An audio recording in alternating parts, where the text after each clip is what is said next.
Right, we will discussing some basic factors, basic vocabulary in NMR spectroscopy. So far, we have discussed the principle of NMR spectroscopy in quantum and classical approaches. Right. So here in the last video, we discussed this thing. So factor which influences the Larmour frequency. Right.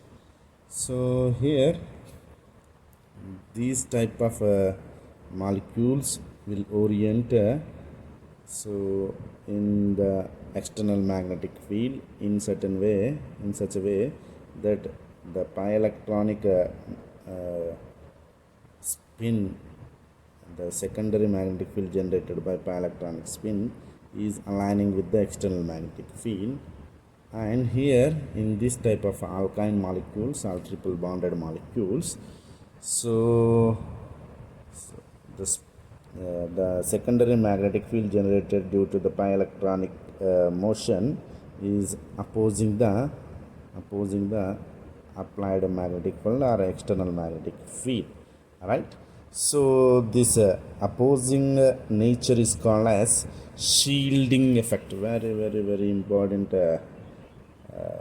vocabulary, shielding effect, right?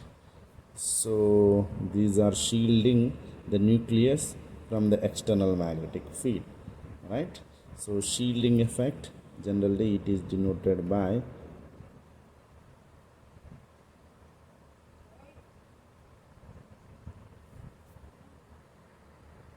మళ్ళీ నాకు video మధ్యలో అయిపోతుంది, మళ్ళీ 3 సార్లు ముందడికి చేస్తున్నా.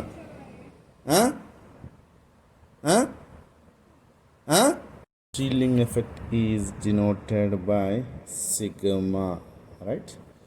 So shielding is the secondary magnetic field generated within the molecule due to pi electronic motion or electronic motion which is opposing the applied magnetic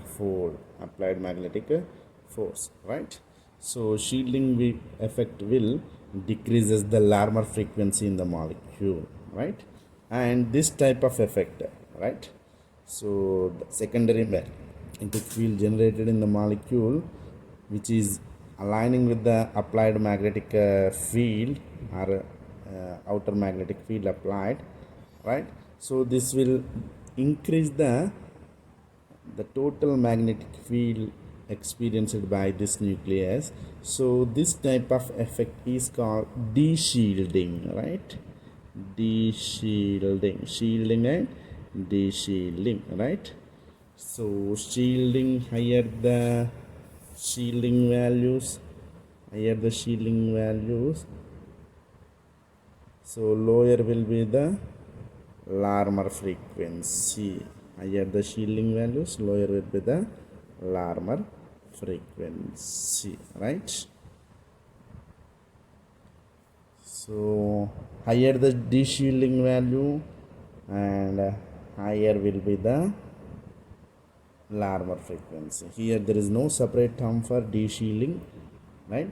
Only shielding factor is denoted by sigma. Sigma will decrease the total Larmour frequency of the nucleus, right? So shielding and de-shielding. Shielding, it is the opposing nature of the pi electronic current generated magnetic field which opposes the external magnetic field applied on the nucleus. And de-shielding, the pi electronic motion generated electronic field which aligns the external magnetic field applied, right? So shielding will decrease the Larmour frequency, de-shielding will increase the Larmour frequency of the nucleus, right?